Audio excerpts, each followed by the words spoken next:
جیسا کہ آپ علم میں ہے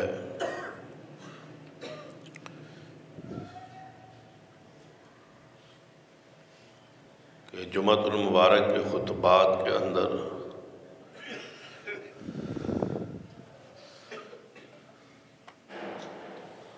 کئی مہینوں سے ہمارا اطاعت رسول،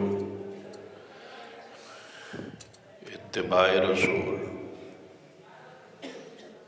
سنت کی اہمیت، فضیلت کے حوالے سے گفتگو کا ایک سلسلہ جاری۔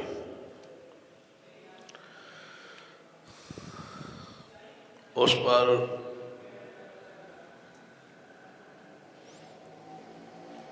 کئی ایک جہتوں سے بات ہو چکی ہے۔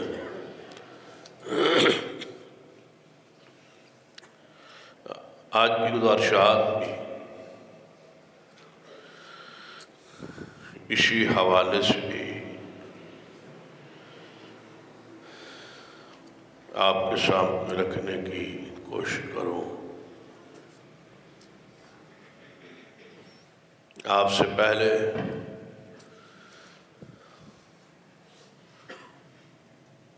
انسانیت کی حالت کیفیت اللہ نے قرآن پاک ایک جملے میں بیان کی کہ وَإِنْ كَانُوا مِنْ قَبْلُ لَفِي ضَلَالٍ مُبِينٍ، کہ آپ سے پہلے وہ لوگ کھلی گمراہی میں تھے۔ اس گمراہی کا خاتمہ ہوا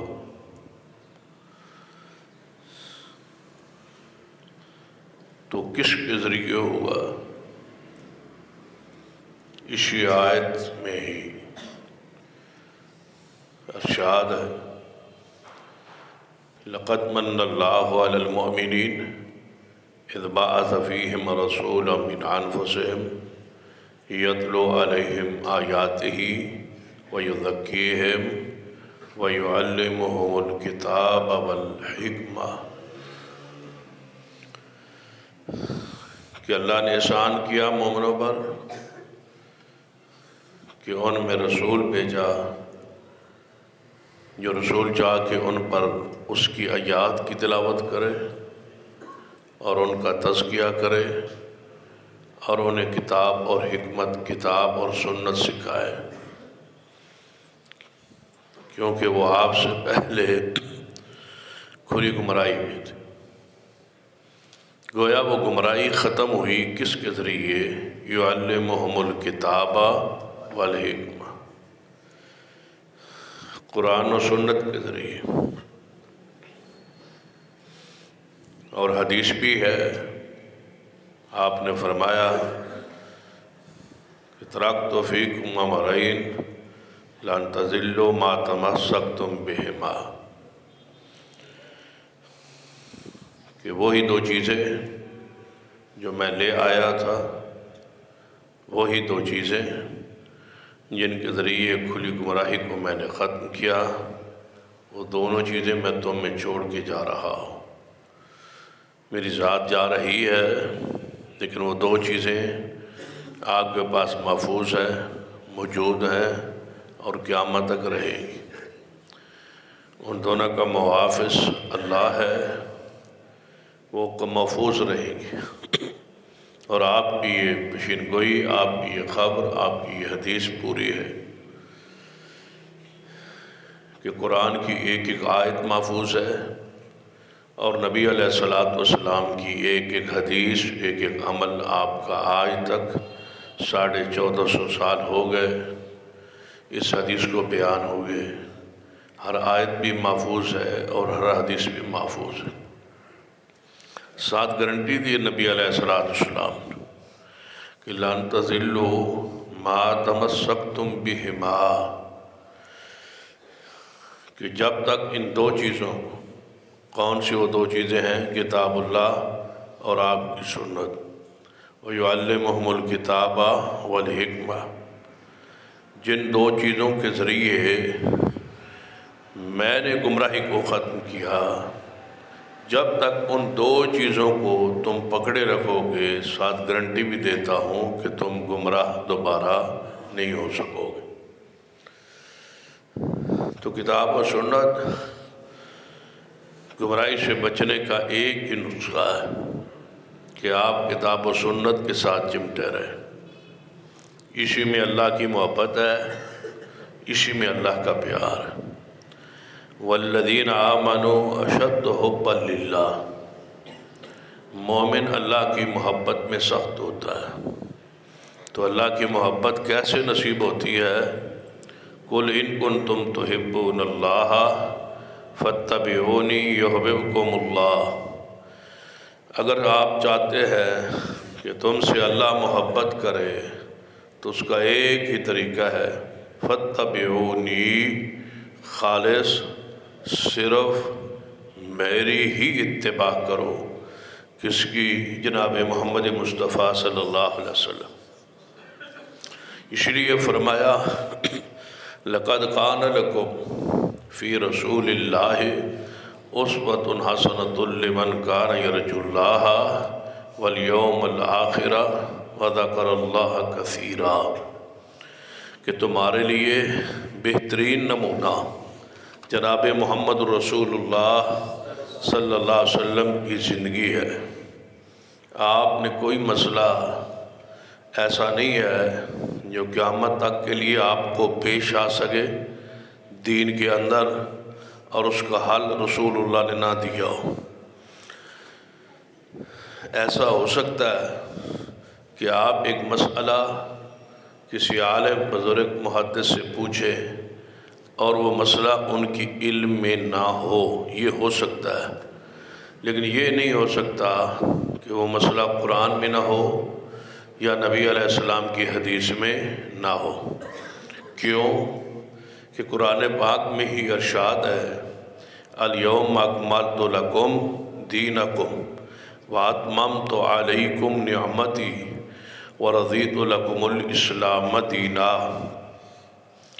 کہ آج کے دن تمہارا دین تمہارے لیے مکمل کر دیا گیا ہے، اور اللہ نے اپنی نعمت تم پر پوری کر دی ہے، اور تمہارے لیے دین اسلام کو اس نے پسند فرما لیا۔ قرآن پاک میں ہی ارشاد ہے وَمَا آتَاكُمْ رَسُولٌ فَخُذُوهُ وَمَا نَهَاكُمْ عَنْهُ فَانْتَهُوا، بس جو کچھ رسول اللہ دیں اس کو لے لو، اور جس سے تمہیں رسول اللہ صلی اللہ علیہ وسلم روک دیں، منع کر دیں، اس سے باز آ جاؤ، رک جاؤ۔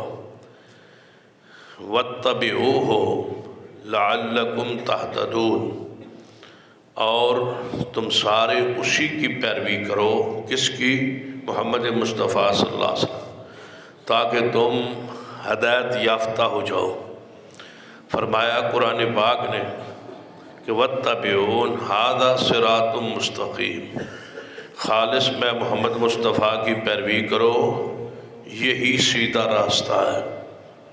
قرآن پاک میں ہی ارشاد ہے فَلْيَحْذَرِ الَّذِينَ يُخَالِفُونَ عَنْ أَمْرِهِ أَن تُصِيبَهُمْ فِتْنَةٌ أَوْ يُصِيبَهُمْ عَذَابٌ عَلِيمٌ، ڈر جانا چاہیے ان لوگوں کو جو رسول اللہ صلی اللہ علیہ وسلم کے امر کی، حکم کی، سنت کی مخالفت کرتے ہیں کہ انہیں کوئی دنیا میں اللہ کی پکڑ گرفت عذاب نہ آ جائے، یا اگر دنیا میں گرفت سے بچ بھی گئے تو آخرت میں دردناک عذاب ہوگا اس شخص کے لیے جو رسول رحمت صلی اللہ علیہ وسلم کی امر کی، حکم کی مخالفت کریں۔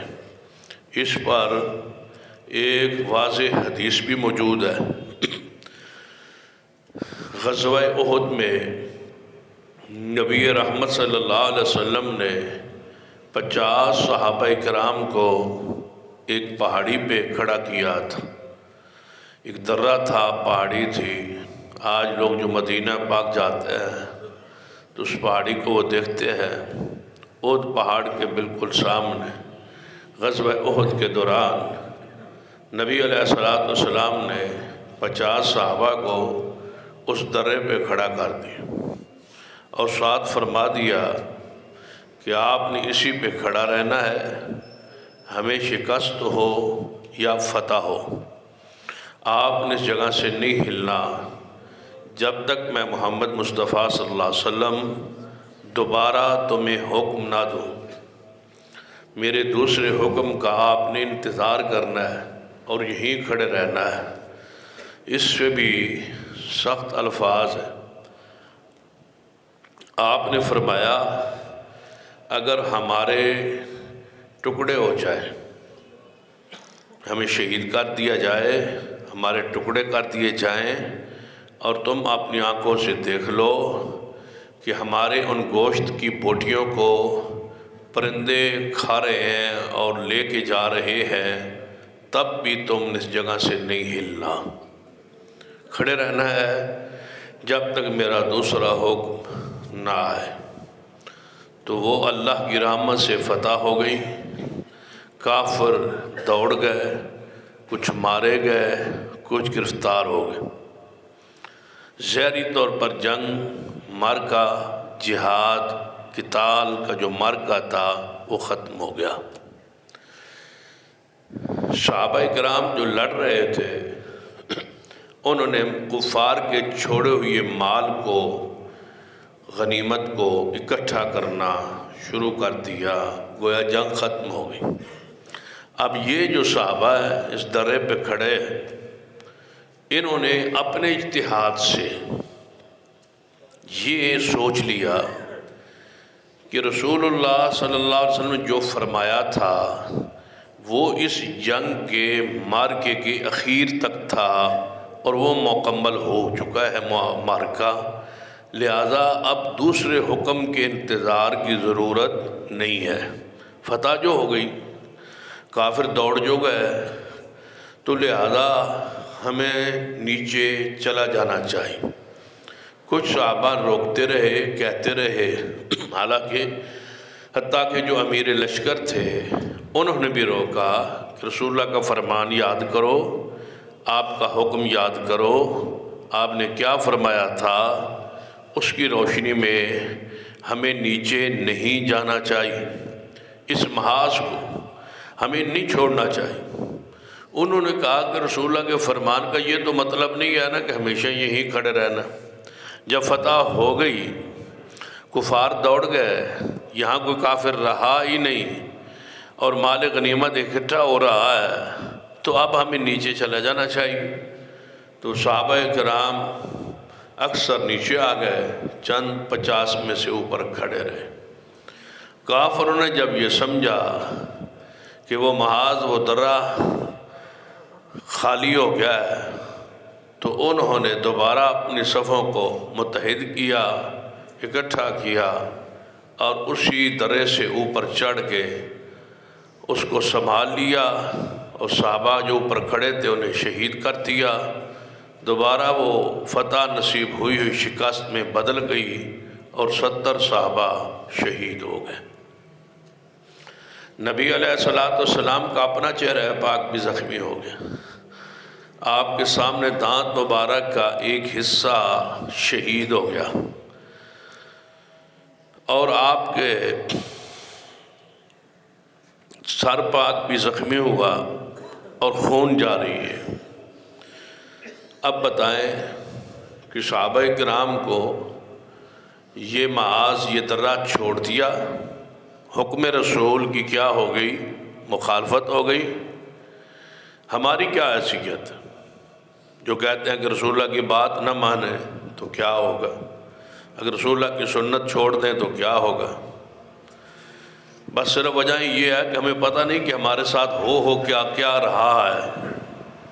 ہم یہ سمجھتے ہیں کہ ہمارے ساتھ ہوا ہی کچھ، یہ گھروں کی لڑائیاں، یہ جھگڑے، یہ فسادات، یہ بے دینی، یہ بے حیائی جو ہمارے گھروں میں داخل ہو گئی ہے، کیا آپ سمجھتے ہیں کہ یہ اللہ کی رحمت ہے؟ نعوذ باللہ۔ کیا یہ سمجھتے ہیں کہ اللہ آپ پر راضی ہے یا اللہ آپ پر خوش ہے؟ یہ اولادوں کا بے نماز، اولادوں کا نافرمان ہونا، کیا یہ پکڑ اور گرفت نہیں ہے؟ یہ اس کا عذاب نہیں ہے؟ کیا ہم اس کی آزمائش اور امتحان میں نہیں ہیں؟ کیا یہ رسول اللہ کی احکامات کی مخالفت کی وجہ نہیں ہے؟ صرف اتنی بات ہے کہ ہمیں بتاتا کوئی نہیں کہ جو کچھ آپ کے ساتھ ہو رہا ہے یہ کیوں ہو رہا ہے۔ صحابہ کرام کو بتا دیا جاتا تھا بذریعہ وحی رسول اللہ کی طرف سے کہ یہ جو کچھ آپ کے ساتھ ہو رہا ہے نا یہ کس وجہ سے ہو رہا ہے۔ بس اتنا سارا فرق ہے، کاش ہم جانیں اور سمجھیں اور اصلاح کریں۔ تو وہ فتح شکست میں بدلی، پیغمبر کا چہرہ زخمی ہوا، 70 صحابہ شہید ہوئے۔ وجہ کیا بنی کہ رسول اللہ نے فرمایا تھا کہ یہاں سے نیچے نہیں جانا، وہاں سے نیچے آ گئے، وہ فتح شکست میں بدل گئی۔ فَلْيَحْذَرِ الَّذِينَ يُخَالِفُونَ عَنْ أَمْرِهِ أَن تُصِيبَهُمْ فِتْنَةٌ أَوْ يُصِيبَهُمْ عَذَابٌ أَلِيمٌ۔ قرآن پاک نے فرمایا کہ جو سنت کی مخالفت کرتا ہے اس کو عذاب، اس کو گرفت دنیا میں بھی اور آخرت میں بھی آ سکتی ہے اور آئی ہے۔ اسی طرح قرآن پاک میں ہی ارشاد ہے مَن يُطِعِ الرَّسُولَ فَقَدْ أَطَاعَ اللَّهُ، جو شخص رسول اللہ صلی اللہ علیہ وسلم کی بات کو مان لیتا ہے وہ یقین جانے کہ اس نے اللہ کی بات کو مان لی۔ رسول اللہ کی اطاعت اللہ کی اطاعت ہے، لہذا نجات، کامیابی نبی علیہ السلام کی اطاعت اور آپ کی اتباع میں ہے۔ حدیث پاک ہے، سیدنا ابو ہریرہ رضی اللہ تعالی عنہ اس حدیث کے راوی ہیں کہ رسول اللہ صلی اللہ علیہ وسلم فرماتے ہیں کل امتی یدخلون الجنہ، میری ساری امت جنت جائے گی، الا من ابا، مگر وہ نہیں جائے گا جو جنت میں جانے سے خود انکار کرے کہ مجھے جنت نہیں چاہیے، میں جنت میں نہیں جانا چاہتا۔ صحابہ کرام اس پر بڑے حیران ہوئے کہ یا رسول اللہ صلی اللہ علیہ وسلم بھلا ایسا کون ہے جو انکار کرے جنت میں جانے سے؟ جنت کا سنے، جنت کو جانے، جنت کو پہچانے، جنت کو پڑھے، اس کے حسن کو، اس کی خوبصورتی کو، اس کی نعمتوں کو، اس کے درجات کو جانتا ہو، پہچانتا ہو، اور پھر وہ جنت میں جانے سے انکاری ہو، یہ کیسے ہو سکتا ہے؟ کہ آپ فرماتے ہیں کہ میری ساری امت جنت میں جائے گی مگر وہ نہیں جائے گا جو خود انکار کرے کہ مجھے جنت نہیں چاہیے، میں جنت میں نہیں جانا چاہتا، جنت صاحب کچھ ہے لیکن میں نہیں جانا چاہتا۔ تو صحابہ کرام نے کہا یا رسول اللہ صلی اللہ علیہ وسلم بھلا یہ کیسے ہو سکتا ہے کہ کوئی شخص جنت میں جانے سے انکار کرے؟ تو آپ نے کیا ارشاد فرمایا من اطاعن، جس شخص نے میری اطاعت کی دخل الجنہ، وہ جنت میں داخل ہو گیا، ومن عصانی فقد ابا، جس نے میری نافرمانی کی گویا اس نے جنت میں جانے سے خود انکار کر دیا۔ اب آپ بتائیں کہ جو انکار کرتا ہے، جو سنت کا مذاق اڑاتا ہے، سنت کی تضحیق کرتا ہے، سنت کو معمولی جانتا ہے، سنت کو ہلکا لیتا ہے، سنت کی پرواہ ہی نہیں کرتا، آپ کی اتباع کی طرف توجہ ہی نہیں کرتا، حقیقت میں وہ اعلان کر رہا ہے کہ مجھے جنت نہیں چاہیے، میں جنت میں نہیں جانا چاہتا، مجھے جنت کی کوئی ضرورت نہیں ہے، وہ جنت میں جانے سے انکاری ہے۔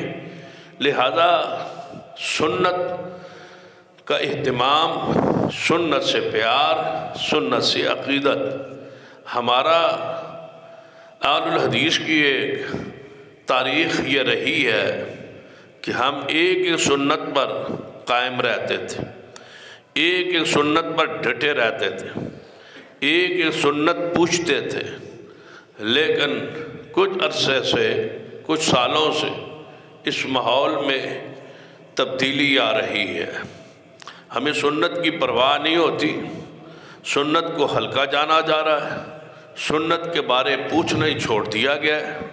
سنت کا اہتمام، انتظام، اسلام جو ہم کرتے تھے، آپ جانتے ہیں کہ خاص کر اس مسجد کا یہ انداز ہے کہ ہم جب سے یہاں کام شروع کیا اس سے پہلے سے ایک طریقہ یہاں راج تھا کہ حدیث ہے کہ نبی صلی اللہ علیہ وآلہ وسلم نے فرمایا عید الفطر والے دن کوئی میٹھی چیز آپ کھا کے جو ہے وہ عید الفطر کے لیے نکلتے تھے۔ ایک حدیث ہے کہ نبی علیہ السلام عید الفطر والے دن کوئی چیز کھا کے عید کے لیے نکلتے تھے، اور عید الاضحیٰ والے دن بغیر کوئی چیز کھائے عید کے لیے جاتے تھے۔ واپسی آ کے قربانی کے گوشت سے کھانے کا آغاز کرتے یا اس کی کلیجی سے آغاز کرتے، لیکن عید الفطر والے دن کوئی نہ کوئی چیز میٹھی حضور کو پسند تھا، وہ میٹھی چیز کھا کے آپ جاتے تھے۔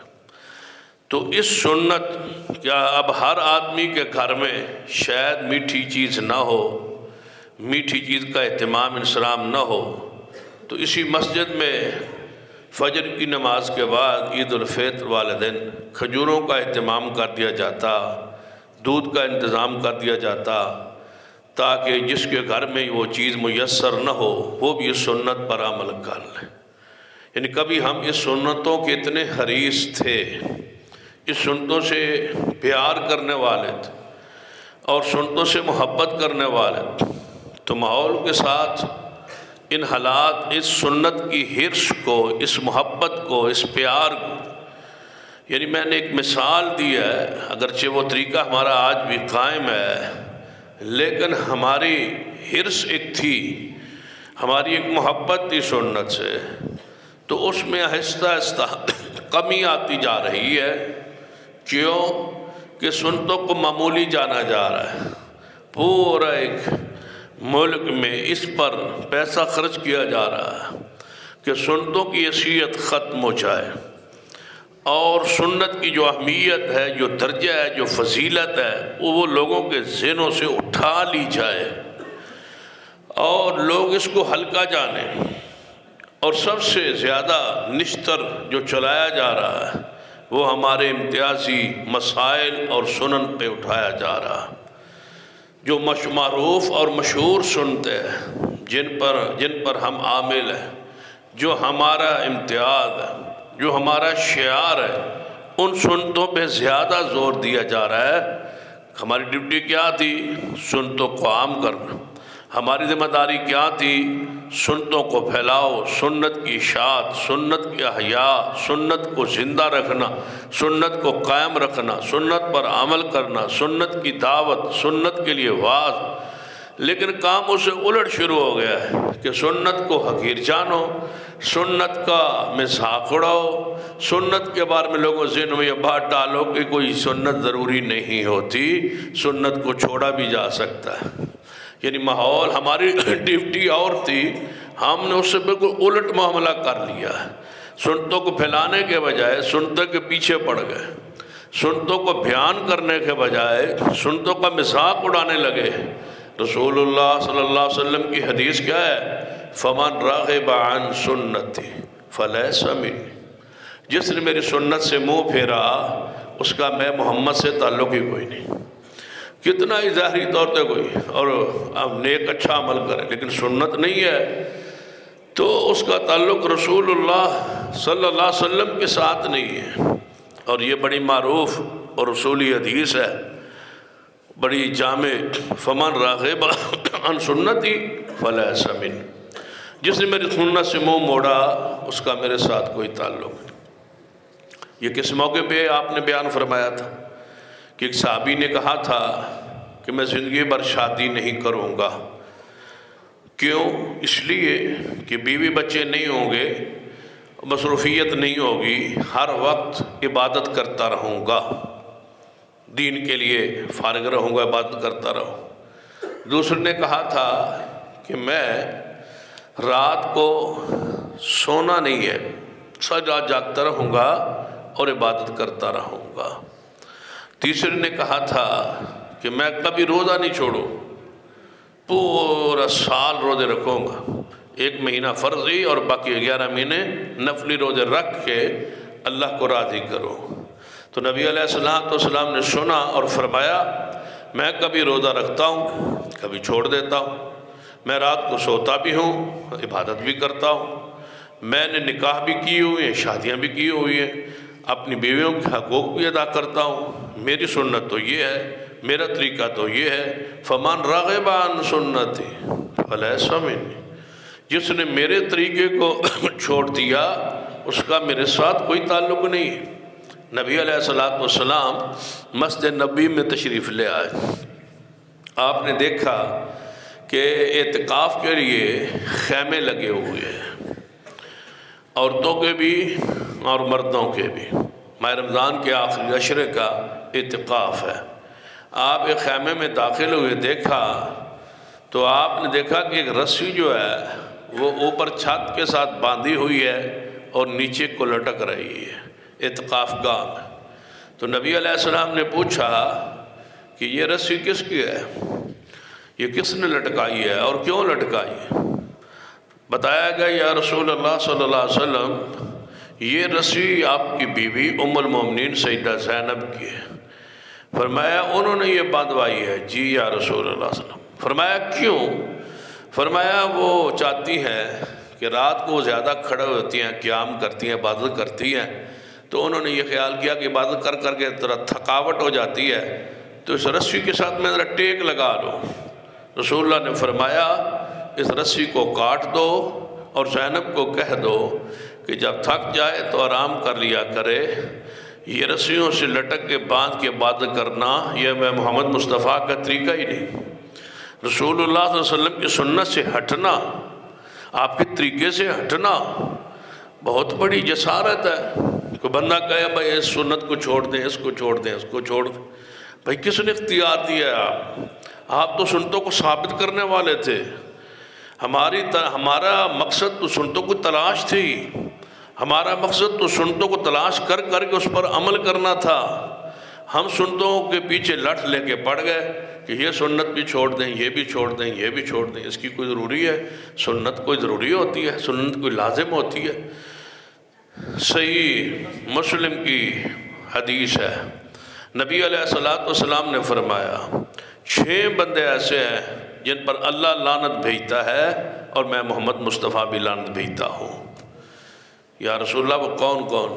ان میں آخری جو لعنتی ہے نا، ترتیب کے لحاظ سے آخری سمجھ لیں اور تفصیل کے لحاظ سے جو بڑا لعنتی ہے وہ سمجھ لیں۔ فرمایا جو سب سے آخری بڑا قسم کا لعنتی ہے نا وہ کون ہے؟ وَالتَّارِكُ لِسُنَّتِي، جو میری سنت کو چھوڑ دیتا ہے۔ اللہ لعنت کر رہا ہے تارک سنت پر، رسول اللہ لعنت فرما رہے ہیں تارک سنت پر۔ پوچھے علماء کرام سے کہ تارک کا معنی کیا ہوتا ہے؟ سنت کا انکار کرنے والا یا سنت کو چھوڑنے والا؟ یہ کہتا ہے میں سنت مانتا ہی نہیں، وہ تو مسلمان ہی نہیں۔ یہ کہتا ہے سنت تو ہے لیکن میں نہیں عمل کرتا، چھوڑتا ہوں، میں نہیں عمل کرتا، جان بوجھ کے سنت کو حقیر سمجھتا ہے، چھوڑتا ہے، مذاق اڑاتا ہے۔ تو کیا اللہ اور اس کے رسول کے علاوہ مذاق کے لیے تمہیں کوئی ہستی نہیں ملی؟ یعنی مذاق اللہ کے حکم پر، مذاق رسول اللہ کی سنت پر۔ وَالتَّارِكُ لِسُنَّتِ، جو میری سنت کو چھوڑ دے۔ نبی علیہ السلام نے کیا فرمایا تھا کہ میرے جانے کے بعد ان قریب تم بڑے بڑے اختلافات دیکھو گے، بڑے اختلافات ہو جائیں۔ آپ ذرا غور سے اس حدیث پہ توجہ کریں۔ نبی علیہ السلام نے کیا ارشاد فرمایا کہ میرے جانے کے بعد تم بڑے بڑے اختلافات دیکھو گے، آپس میں اختلافات ہوں گے، جھگڑے ہوں گے۔ تو پھر اس اختلافات میں تم نے کیا کرنا ہے؟ جب اختلافات بڑھ جائیں، گروپ میں بڑھ جائے، فتنے زیادہ ہو جائیں، انتشار ہو جائے، تو پھر کیا کرنا ہے؟ میری سنتوں کو چھوڑ دینا ہے، میرے طریقوں کو چھوڑ دینا ہے۔ پھر سنتے چھوڑتے چھوڑتے چھوڑتے اسلام کی حیثیت کو، حسن کو ختم کر دینا۔ عجیب اتفاق ہے، عجیب اتحاد ہے، عجیب سوچ ہے عجیب فکر ہے کہ مولوی کہہ رہے ہیں، علماء کہہ رہے ہیں، پروفیسرز، انجینئرز اور ڈاکٹرز اور بڑے بڑے پڑھے لکھے کہہ رہے ہیں کہ اس قوم کو اتحاد کرو، متفق کرو، کس پر؟ سنتوں کو چھوڑنے پر۔ یہ فلسفہ شاید ہمیں تو سمجھ نہیں آیا کہ سنتوں کو چھوڑ دو اور متفق ہو جاؤ۔ سارے مسالک سنتوں کو چھوڑ دیں اور متفق ہو جائیں۔ وہ کون سا اتحاد ہوگا جس میں سنت رسول نہیں ہوگی؟ بھئی یہ اتحاد کیا ہے؟ یہ اتفاق کیا ہے؟ قرآن تو کہتا ہے وَاعْتَصِمُوا بِحَبْلِ اللَّهِ جَمِيعًا وَلَا تَفَرَّقُوا، کہ فرقوں میں نہ پڑو، اللہ کی رسی کو پکڑو۔ میں پوچھتا ہوں کیا محمد مصطفیٰ کی سنت اللہ کی رسی میں نہیں ہے؟ قرآن کہتا ہے سنت کو پکڑ کے فرقوں میں نہ پڑو، یہ کہتے ہیں سنت کو چھوڑ کے فرقوں میں نہ پڑو۔ قرآن کہتا ہے کہ وَاعْتَصِمُوا بِحَبْلِ اللَّهِ جَمِيعًا، سارے مل کے قرآن اور سنت کو تھام لو، پکڑو، رسی کو پکڑو، سنت کو پکڑو۔ وہ رسی جو اللہ نے اسلام کی صورت میں آسمان سے نیچے کی طرف لٹکائی ہے، جس کا ایک سرا اللہ کے ہاتھ میں ہے اور دوسرا سرا محمد مصطفیٰ کے ہاتھ میں، یہ ہے وہ رسی، یہ ہے وہ شجر اسلام، یہ ہے وہ اسلام کا درخت، یہ ہے وہ اسلام کی رسی۔ قرآن کہتا ہے اس رسی کو پکڑو، یعنی قرآن کو پکڑ لو، سنت کو پکڑ لو اور متحد ہو جاؤ اور فرقوں میں نہ بٹو۔ قرآن کہتا ہے اتحاد ہوتا ہے اللہ کی رسی پر، اتفاق ہوتا ہے سنت پر۔ یہ کہتے ہیں کہ اتفاق کے لیے سنت چھوڑو، سنت چھوڑ دو، یا جو سنت کی مخالفت کرتا ہے اس کو برداشت کرو، اس پر تان نہ کرو، اس کو برا نہ کہو، اس کو سینے سے لگاؤ، اس کے عمل پر باس نہ کرو، اس کو برداشت کرو، تحمل، صبر، برداشت۔ قرآن کہتا ہے وَتَوَاصَوْا بِالْحَقِّ وَتَوَاصَوْا بِالصَّبْرِ، حق بیان کرو اور اس پر جو آزمائش ہے اس پر صبر کرو۔ یہ کہتے ہیں جو سنت پہ عمل نہ کرے اس کو سینے سے لگاؤ، اس کو برداشت کرو، اس کو معاف کرو، اس کو کچھ نہ کہو، اس کو تو بھی ٹھیک ہے میں بھی ٹھیک ہوں۔ یہ تو نہیں ہو سکتا۔ وَاعْتَصِمُوا بِحَبْلِ اللَّهِ جَمِيعًا، وہ اتحاد جس پر سنت کو چھوڑنا پڑے، وہ اتحاد جس میں رسول اللہ کو چھوڑنا پڑے، وہ اتحاد جس میں رسول اللہ کے طریقے کو، نماز کو اور نماز کی حیت اور کیفیت کو چھوڑنا پڑے، وہ اتحاد نہیں ہے، وہ نرا انتشار ہے۔ اتحاد وہی ہے جو سنت پر ہو، سنت کے مضبوطی ساتھ پکڑنا ہے سنت۔ حضور نے کیا فرمایا؟ ان قریب تم میرے جانے کے بعد بڑے بڑے اختلافات دیکھو گے، لوگ لڑے ہوں گے، اختلافات ہوں گے آپس میں۔ تو یا رسول اللہ جب ہماری زندگی میں ایسا اختلاف، ایسا انتشار آ جائے تو ہمیں کیا کرنا؟ حضور فرما سکتے تھے نا کہ آپ نے جو دوسرے جب انتشار و اختلاف ہو، جھگڑے ہوں، فرقے ہوں، تو پھر دوسرے فرقوں کی طرح ان کو ساتھ جوڑنے کے لیے کچھ تم سنتے چھوڑ دینا، کچھ وہ چھوڑ دیں گے تاکہ متحد ہو جائے۔ نہیں، یہ فرمولہ ہمیں سمجھ نہیں آتا، یہ سوچ قرآن و سنت سے ثابت ہی نہیں۔ یا رسول اللہ کیا کرنا ہے پھر جب اختلافات دیکھو گے؟ فرما علیکم بسنتی و سنت الخلفاء الراشدین المہدیین، میری سنت کو لازم پکڑنا اور میرے خلفاء راشدین کی سنت کو لازم پکڑنا۔ تم حضور کی سنت کو کہتے تو رسول اللہ نے ساتھ خلفاء راشدین کو بھی داخل کر دی۔ فرمایا میری سنت اور میرے خلفاء راشدین کی سنت کو لازم پکڑنا ہے، اور ساتھ ہی فرمایا وَعَزُّوا عَلَيْهَا بِالنَّوَاجِسِ، اپنی داڑھ کے نیچے رکھ کے سنت کو چبانا ہے، سنت کو محفوظ رکھنا ہے، سنت پر مضبوط رکھنا ہے، سنت کو نہیں چھوڑ۔ جس طرح کوئی چیز ہوتی ہے نا، وہ داڑھ کے نیچے بندہ رکھ کے اس کو قابو کر لیتا ہے۔ رسول اللہ فرمایا میری سنت اور میرے خلفاء کی سنت کو ایسی قابو رکھ لینا۔ وَإِيَّاكُمْ ومحدثات الامور، بدعتوں سے بچنا، نئے طریقوں سے بچنا، سنت کو پکڑنا، بدعات سے بچنا۔ کیوں؟ اس واسطے کل محدثۃ بدعہ وکل بدعۃ ضلالہ، نئے امور بدعت ہے، بدعت گمراہی۔ رسول اللہ فرماتے ہیں اختلاف کے وقت میری سنت کو لازم پکڑنا ہے، یہ کہتے ہیں اختلاف سے بچنے کے لیے سنت کو چھوڑ دو۔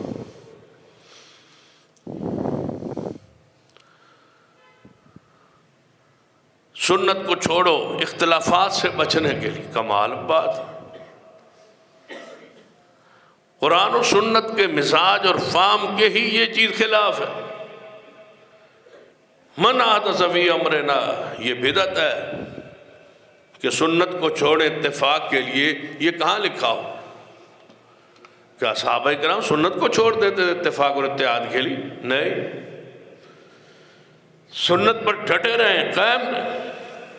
پوچھئے سیدنا ابو بکر صدیق رضی اللہ عنہ، حالات کا کتنا جبر تھا جب آپ خلیفہ بلا فصل بنے، خلیفۃ رسول بنے، نائب رسول بنے، خلافت کو سنبھالا، کتنے مسائل مشکل تھے، کتنی مہمات، کتنے معاملات اور مسائل میں گھرے ہوئے تھے۔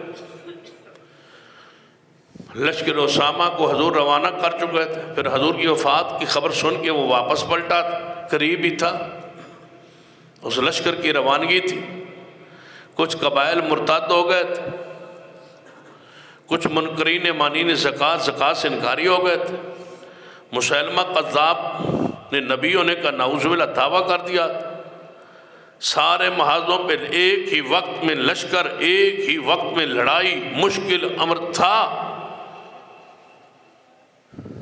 تو سیدنا عمر نے مشورہ بھی دیا تھا کہ باری باری لڑیں، اکٹھا نہ لڑیں، مدینہ خالی ہو جائے گا، فوجیں الجھ جائیں گی، کوئی اس طرف کوئی اس طرف، کوئی چار محاذ ہیں، سب کے پر نہ لڑیں، ایک ہی وقت میں۔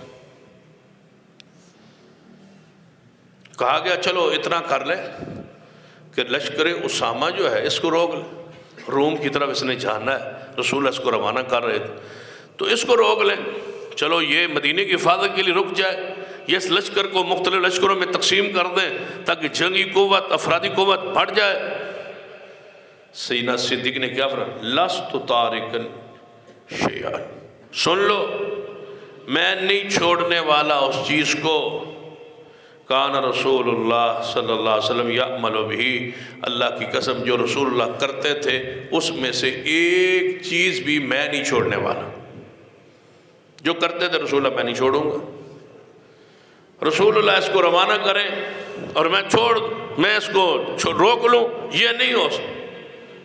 کہا گیا پھر تھوڑی سی بات تو مان لے، اسامہ ناتجربہ کار ہے، عمر میں چھوٹا ہے، اس لشکر کے کمانڈر کو بدل دیں، کسی بڑے کو، بزرگ کو، اور کسی تجربہ کار کو بھیجیں۔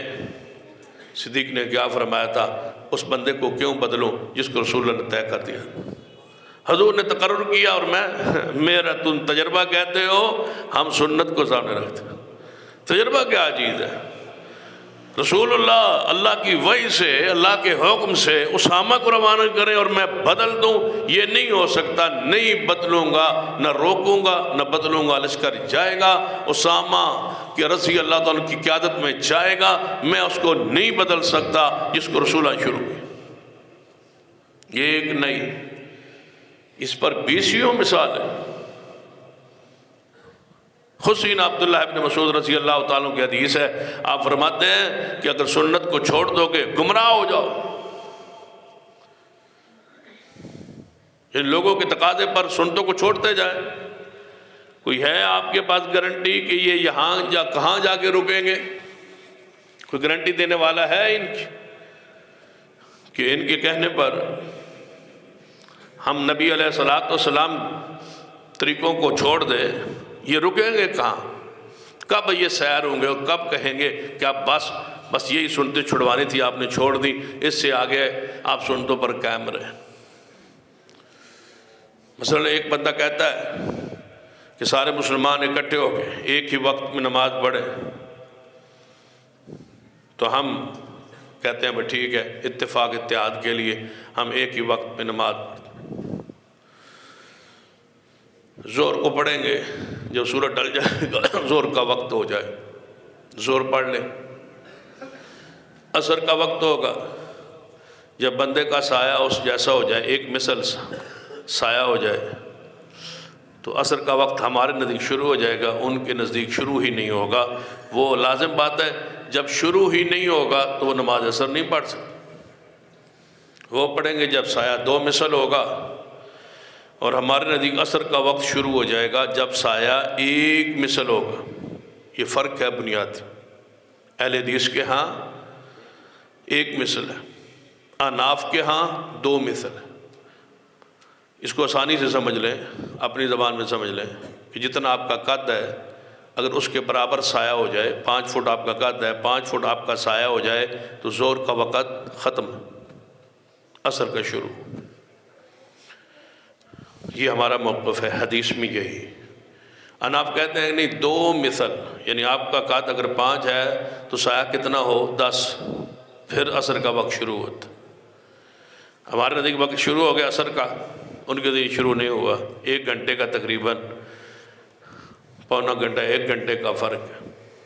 اب ہم پہ نماز فرض ہو گئی عصر کی، ان پہ عقیدے کے مطابق، ان کے عمل کے مطابق ان پر نماز ابھی عصر کی فرض نہیں ہوگی، وہ ٹائم نہیں ہوا۔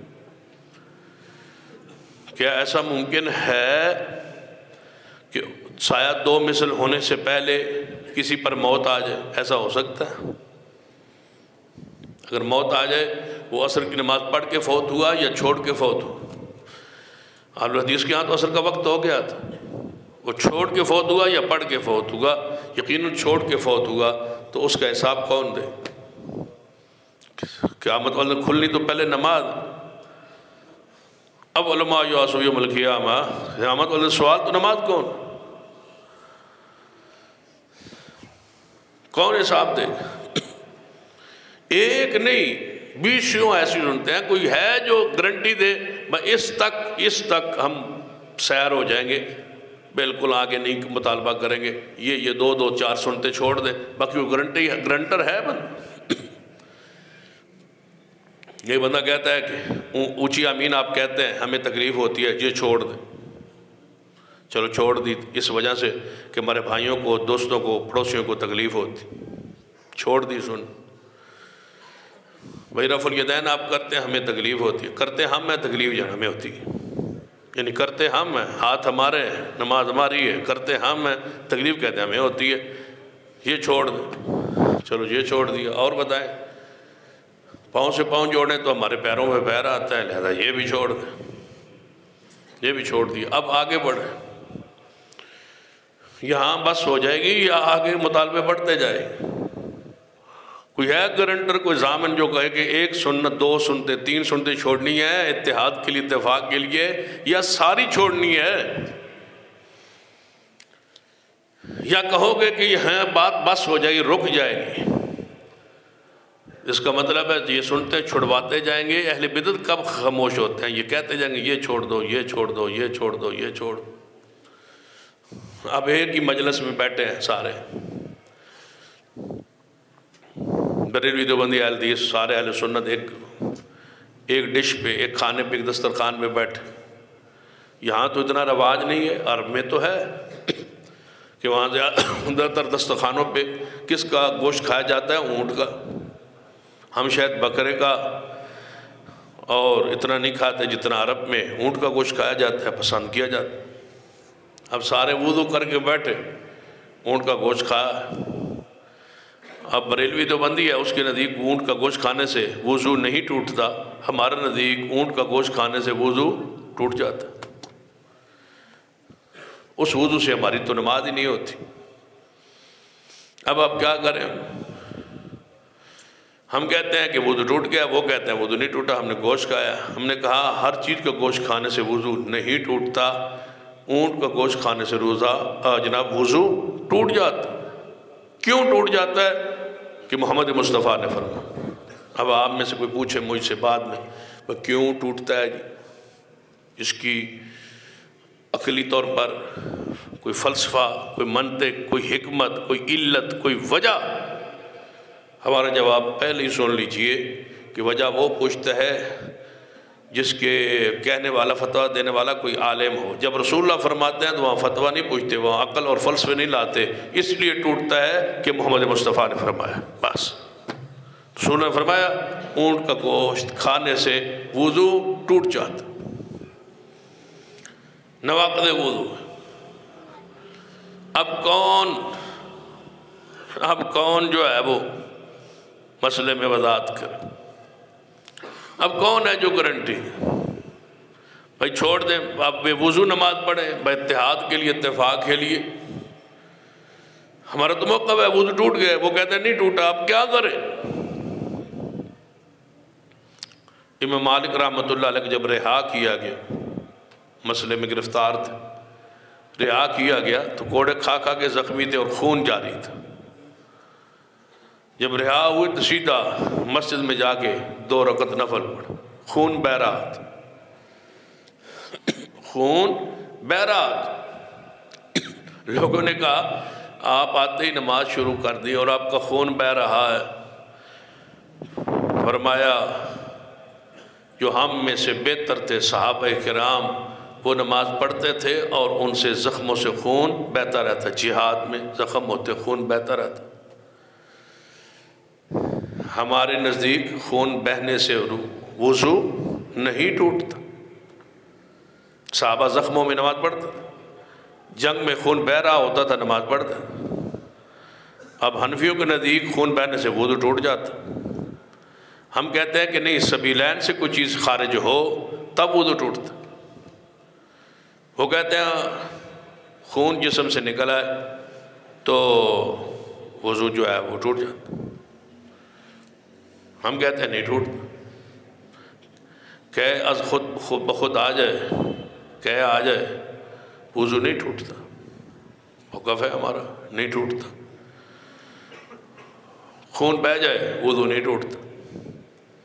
حتیٰ کہ آپ حیران ہوں گے کہ ایک دفعہ سچا واقعہ، تبلیغ جماعت آئی ہوئی تھی تو انہوں نے وہ مغرب کے بعد بیان کرتے، عصر کے بعد گشت کرتے ہیں، جب گشت کرتے رہے عصر کے بعد مغرب کے بعد نماز پڑھنے لگے، نماز کے بعد انہوں میں سے ایک اٹھا، اس نے درس شروع کر دیا، وہ تبلیغ کے لیے درس ہو رہا تھا، تو اس نے واقعہ بیان کیا کہ صحابہ کرام کی نماز کا کیا خشوع، کیا خضوع تھا۔ ہمیں تو تھوڑا سی خارش ہو تو ہم جناب ادھر خارج کرتے ہیں، ادھر خارج کرتے ہیں، ادھر خارج کرتے ہیں۔ صحابی نماز پڑھ رہا تھا، تیر اس کے جسم میں لگا ہوا تھا، خون نکل رہا تھا اور وہ نماز پڑھ رہا تھا۔ نیچے کو پڑھا لکھا بندہ بیٹھا تھا، وہ مسلک حنفی سے واقف تھا، اس نے کہا آپ کیا کہہ رہے ہو؟ خون نکل رہا تھا تو وہ نماز پڑھتا رہا، خون نکلنے سے تو وضو ٹوٹ جاتا ہے، تو صحابی کا تو وضو ٹوٹ گیا۔ تو جلدی سے کہنے لگا نہیں، امام شافعی کے ہاں وضو نہیں ٹوٹتا، ہو سکتا ہے وہ صحابی شافعی ہو سکتا ہے وہ صحابی شافعی ہو۔ اب امام شافعی پیدا نہیں ہوا، صحابی کیا ہوگا؟ شافعی ہو۔ یہ ایسے ایسے لطیفے چھوڑتے ہیں کہ اللہ کی پناہ ہے۔ چونکہ بلا پڑھا لکھا ایک سکالر، میں اس کو سن رہا تھا، اس کا غلط آج ہمارے اندر بہت شدت ہے، بہت سختی ہے، ہم بہت سختی کرتے ہیں۔ وہ جو ائمہ تھے، محدثین تھے، وہ سختی نہیں کرتے تھے، آپس میں نرمی تھی، محبت۔ پھر کہنے لگا میں آپ کو ایک کمال کا واقعہ سناؤں، آپ اشش کر اٹھیں گے، کیا تحمل تھا، کیا برداشت تھی۔ امام شافعی رحمۃ اللہ علیہ امام ابو حنیفہ رحمۃ اللہ علیہ کو ملنے گئے۔ امام شافعی کس کو ملنے گئے؟ امام ابو حنیفہ رحمۃ اللہ علیہ۔ اب لوگ جو ہیں وہ سر جھکا رہے ہیں، واہ کیا کمال۔ امام ابو حنیفہ رحمۃ اللہ علیہ نے خود بھی اور ان کو ماننے والوں کو بھی کہا کہ آج امام شافعی ہمارے پاس آ رہے ہیں اور وہ رفع الیدین کرتے ہیں، اونچی آمین کہتے ہیں، آپ نے اونچی آمین بھی کہنی ہے، رفع الیدین بھی کرنا ہے تاکہ انہیں پریشانی نہ ہو۔ ان سے محبت، عقیدت، ان کا استقبال، ان کا احترام، ان کا اکرام، ان کی تحقیق کا احترام، ادب۔ کہتے ہیں امام شافعی رحمۃ اللہ علیہ آئے، امام حنیفہ نے بھی رفع الیدین کیا، سب نے آمین رفع الیدین کیا، سب نے آمین کہی، سب نے امام صاحب نے آمین کہی۔ کچھ دنوں کے بعد پھر امام ابو حنیفہ رحمۃ اللہ ملنے گئے امام شافعی کو۔ امام شافعی نے فرمایا کہ آج امام حنیفہ آ رہے ہیں ہمارے پاس، تو آج آپ نے رفع دین نہیں کرنا، اونچی آمین نہیں کرنی۔ لوگ اتنے نعرے لگا رہے ہیں، پاگل ہو رہے ہیں۔ کیا کمال، اتنی برداشت، اتنی محبت۔ کہتے ہیں یہ تھے ہمارے اسلاف، یہ تھے ہمارے قابرین، یہ تھے ہمارے بزرگ۔ آج تو فتوے لگا رہے ہیں جی جو رفع دین نہیں کرتا اس کی نماز نہیں، جو فاتحہ نہیں پڑھتا اس کی نماز نہیں، اونچی آمین کہے جا رہے ہیں، کوٹھے نو سر تے چکے ہوئے ہیں، لوگوں کو کہہ رہے ہیں تیری نماز نہیں ہوتی، تیری نماز نہیں ہوتی۔ دیکھو امام شافعی امام ابو حنیفہ کی محبت۔ اب کون پوچھے کہ جس سال امام ابو حنیفہ فوت ہوئے اس سال امام شافعی پیدا ہوئے، جس سال امام ابو حنیفہ فوت ہوئے جس سال، اسی سال امام شافعی پیدا ہوئے۔ امام شافعی ملنے گئے امام حنیفہ کو، کہاں؟ عالم ارواح۔ امام حنیفہ دنیا میں، امام شافعی اجے پیدا ہی نہیں ہوئے۔ امام شافعی ملن آیا امام حنیفہ، کوئی جھوٹ بھی بندہ ہو بولے جیسا کوئی لنگ پیر تو ہوئے، کوئی انج کھب والے مارتے ہیں نا اڑ پیر تک۔ یعنی بندہ کوئی حیا ہی کر لیتا ہے، کچھ بندہ سوچ ہی لیتا ہے یا پڑھ ہی لیتا ہے، کوئی بندہ سوچ یعنی ایسی بیوقوفی ماریں گے کہ بندہ حیران ہو جاتا ہے کہ یہ بلائیں کیا ہے، ان کو بٹھایا کس نے ممبر مصطفیٰ صلی اللہ علیہ وسلم۔ یعنی ایسی گپیں آنکھیں، ایسے لطیفے اور ایسی باتیں، اللہ کی پناہ، صرف ایک سنت کا مذاق اڑانے۔ وہ لکھا نا علامہ شبلی نعمانی نے اپنی کتاب سیرت النعمان میں لکھا، سیرت النعمان ان کی کتاب ہے، امام علامہ شبلی نعمانی نے لکھی ہے امام حنیفہ کی سیرت پر، سیرت نعمان، نعمان بن ثابت نام ہے نا امام حنیفہ رحمۃ اللہ علیہ، تو سیرت نعمان لکھی۔ اس میں پتہ کیا لکھا ہے؟ کہتے ہیں امام حنیفہ رحمۃ اللہ علیہ کا جنازہ 6 مرتبہ پڑھا گیا۔ امام حنیفہ جب فوت ہوئی ہے تو ان کا جنازہ کتنی مرتبہ پڑھا گیا؟ 6 مرتبہ۔ امام حنیفہ کا مسئلہ کیا تھا کہ ایک میت کا دوبارہ جنازہ نہیں پڑھنا۔ امام حنیفہ کا اپنا مسئلہ کیا تھا کہ ایک میت کا دوسری مرتبہ بندہ جنازہ نہیں پڑھ سکتا۔ یہاں بھی دیکھ لیں، بات ویسا ہوتا ہے نا کہ میت یہاں جنازہ ہوتا ہے، اس کے بعد اس کو دفن اس کے گاؤں میں کیا جاتا ہے، کتنے واقعات ہمارے ہاں پیش ہیں، تو وہاں دوبارہ جنازہ ہوتا ہے، تو اعلان کیا ہوتا ہے کہ جس نے اتھے جنازہ پڑھنا نہ اتھے نہ پڑھے، کیوں جنازہ کدیں کرائے تو کراس نہ ہو جائے، لڑ نہ پڑے جنازہ، اور جنہیں اتھے پنڈ پڑھنا نہ اتھے نہ پڑھے، وہ پیچھے کھڑے تو ایسا پنڈ جا کے پڑھ، بھئی دوبارہ پڑھ لینا، نہیں جی دوبارہ نہیں ہوتا۔ تو امام حنیفہ کا اپنا 6 مرتبہ ہوا، 6 مرتبہ ہوا۔ میں کہ فقہ حنفی تو ادھاڑی دفن ہو گئی نال ہی، وہ تو ختم ہو گیا اسی دن معاملہ۔ کہاں ہے ابو؟ جنازہ دوبارہ پڑھو، دوبارہ۔ رسول اللہ نے فرمایا مسجد نبی کی خاتمہ فوت ہو گئی ہے، وہ کہاں ہے؟ یا رسول اللہ وہ فوت ہو گئی ہے۔ فرمایا کب؟ یا رسول اللہ فلاں رات کو فوت ہوئی۔ ہم نے اس کو عام عورت سمجھ کے اس کا جنازہ پڑھا، اس کو دفن کر دیا۔ فرمایا چلو مجھے اس کی قبر پہ لے کے چلو۔ رسول اللہ تشریف لے گئے، آپ نے بھی اور صحابہ نے پیچھے صفیں باندھی، حضور نے جنازہ پڑھایا۔ جو لے گئے تھے، جو دفن کر آئے تھے، جنازہ پڑھ کے آئے تھے، انہوں نے رسول اللہ کو قبر دکھائی، حضور کے پیچھے دوبارہ جنازہ پڑھا۔ رسول اللہ صحابہ نے کوئی نہیں انکار۔ یہاں بھی آپ دیکھ لیں کہ مسجد جو ہے، مسجد میں جنازہ نہیں پڑھتے، روڈ پہ پڑھ لیں گے، مسجد میں نہیں پڑھیں گے، دارے پہ پڑھ لیں گے، روڈ، مسجد میں نہیں پڑھیں، مسجد ایسے یہ گول چوک میں اخلا سر کو دے۔ آپ کی بات اس لیے بتاتا ہوں کہ آپ ذرا قریب ہو کے دیکھ لیں تاکہ آپ کے ذہن میں بات بیٹھے۔ گول چوک میں مسجد سے اوپر ادھر کمرہ بنا ہوا ہے، میت پیچھے جا کے وہاں رکھتے ہیں، وہ میت قبر مسجد وچ نہیں آ سکتی۔ بلکہ آپ حیران ہوں گے، یہ جو محراب ہے نا مسجدوں میں، یہ کہتے ہیں حنفی کہ یہ مسجد کا حصہ نہیں ہے، یہ مسجد کے اندر نہیں ہے، یہاں تک مسجد ہے، یہ آگے مسجد سے باہر ہے۔ اس لیے کہتے ہیں کہ جو امام ہے نا وہ 4 انگلیوں، کم از کم 4 انگلیوں کے برابر محراب سے پیچھے کھڑا ہو، پہلی صف پیچھے کھڑا ہو، تاکہ امام مسجد کے اندر ہو، کیونکہ اگر وہ مسجد سے باہر ہوا اور مقتدی پیچھے مسجد میں ہوئے تو مسجد سے باہر والے کی امامت کی نماز نہیں ہو سکتی، کیونکہ وہ باہر ہے اور وہ اندر ہے۔ 4 انگلیاں پیچھے کھڑا ہو۔ تو میں نے کہا جب سجدے میں جائے گا وہ 4 انگلیاں تو اوپر ہو جائیں گی۔ عوام مگر تے مولوی مسجد تو باہر، نماز کیسے ہو؟ یعنی یہ مسجد کا نہیں، ادھر مقتدی میت ادھر رکھ لے، اس کمرے میں رکھ لے، حجرے میں رکھ لے، سامنے مسجد میں نہیں رکھنا۔ امی عائشہ کیا فرماتی ہے رضی اللہ عنہا، سیدنا سہیل فوت ہوئے، آپ نے فرمایا ان کا جنازہ مسجد میں لاؤ۔ فرمایا اماں جی عائشہ مسجد میں؟ فرمایا مسجد میں آؤ، میں بھی جنازہ پڑھنا چاہتی ہوں، اس کو مسجد میں لاؤ۔ تم بھول گئے ہو کہ رسول اللہ نے مسجد میں جنازہ فلاں صحابی کا پڑھا تھا۔ امی عائشہ خود فرما رہی ہیں کہ رسول اللہ نے صحابی کا جنازہ مسجد میں پڑھا۔ جنہیں مسجد تے جنازہ پڑھی ہے تو جنازہ ہی نہیں ہوتا، مسجد دے وچ نہیں، میت باہر ہوئے، میت باہر تے پڑھن والے مسجد دے، عجیب بات۔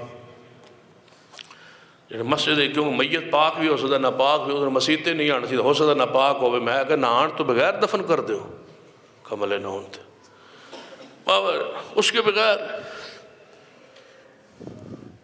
میت کو عورت کی میت کو اس کا میاں جو ہے وہ کندھا نہیں دے سکتا، میں کیوں؟ جنہوں دا نکاح ہی ٹوٹ گیا۔ یقیناً تو حیران ہو گئے گپے ان کی سن کے، لطیفے سن۔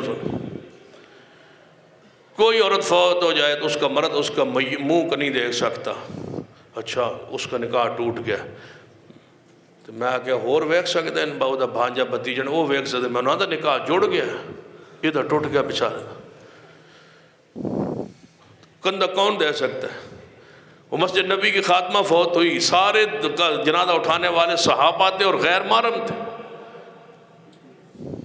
جنازہ اٹھایا، دفن کیا، یہ اس دا نکاح ٹوٹ جاندہ ہے، وہ اس دا میاں راندہ ہی نہیں، نکاح ٹوٹ جاندہ ہے۔ تو میں کو قبرستان ہے تو تختیاں دی بھرمار لگی ہوئی ہے، فلاں عورت فلاں کی زوجہ، فلاں کی زوجہ، فلاں کی زوجہ، یہ نکاح ٹوٹ گیا، زوجہ کیوں لکھا ہے ہوتے؟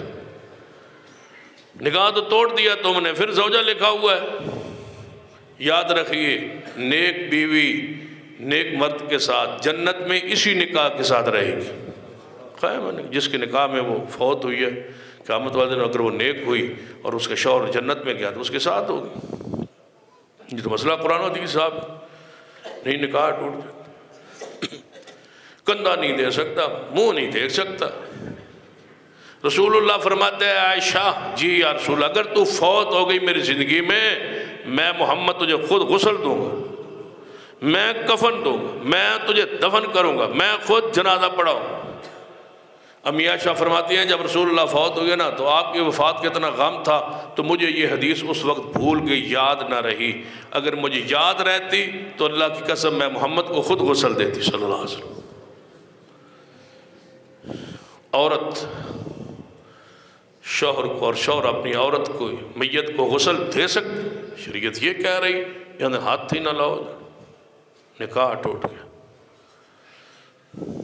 ایک مسئلہ نہیں، 20 مسائل کہ سنتوں کو چھوڑ دیں، لٹھ لے کے پڑے ہوئے ہیں سنت کے پیچھے، رفع الیدین چھوڑ دو جی، رفع الیدین چھوڑ دو جی، کوئی کرتا ہے کوئی نہیں کرتا، اس پر لڑو نہ جھگڑو۔ سیدنا ابو ہریرہ سیدنا ابو ہریرہ رضی اللہ تعالی عنہ حضور کی نماز بیان کرتے ہیں کہ نبی علیہ السلام نماز شروع کرتے رکوع جاتے سر اٹھاتے رفع کرتے تھے اور ساتھ فرماتے ہیں میں اللہ کی قسم اٹھاتا ہوں کہ محمد مصطفیٰ ایسی نماز پڑھتے، قسم اٹھاتے حضرت ابو ہریرہ رضی اللہ عنہ کہ آپ رفع کے ساتھ نماز پڑھتے۔ ہم نے اسی حدیث کے تحت قسم اٹھائی، ایک دفعہ نہیں کئی جگہ پر قسم اٹھائی تقریروں میں کہ اللہ کی قسم ہے رسول اللہ صلی اللہ علیہ وسلم رفع کے ساتھ نماز پڑھی۔ تو مولوی کہنے لگا یہ قسم چکتا ہے تو ترمذی شریف جو لکھے ہوئے ہے، ابو داؤد ہی لکھے ہوئے، حضرت عبداللہ بن مسعود رفع نائے کر دے تے حضرت انہوں نے بیان کیتا کہ حضور نائے کر دے، حضرت البراء بن عازب فرما دے کہ رسول اللہ رفع نائے کر دے تے یہ قسم چکی جاندہ ہے۔ میں انہوں نے قسم نہ چک کتاباں چک۔ میں نے کہا سنو سیدنا ابو ہریرہ نے قسم اٹھائی، قسم ہوتی ہے یقین دلانے کی، تقید کے لیے، یقین کے لیے، سننے والے کو یقین ہو جائے، اس کو تقید ہو جائے۔ سچی بات ہو تو قسم اٹھانا کون سا جرم ہے؟ جھوٹی قسم اٹھانا منع ہے، حرام ہے۔ سچی بات ہو، صحیح بات اٹھائے۔ البراء بن عازب اور حضرت عبداللہ بن مسعود کی اگر احادیث صحیح ہوتی، اللہ کی قسم ہم رفع الیدین پر کبھی زور نہ دیتے، اور رفع الیدین کبھی چھوڑتے اور کبھی کرتے۔ حضرت ابن مسعود کی روایت بھی صحیح نہیں، اور براء بن عازب کی روایت سند کے لحاظ سے صحیح۔ صحیح احادیث ذخیرہ احادیث میں محفوظ اور موجود ہے، جس پر آئندہ خطبے میں انشاءاللہ وضاحت ہوگی۔ مزید اس بات کو آگے بڑھائیں گے اور اس سنت رفع الیدین پر تفصیلی گفتگو کریں گے۔ اقول قولی ھذا واستغفر اللہ لی ولکم ولسائر المسلمین وآخر دعوایا الحمد للہ رب العالمین۔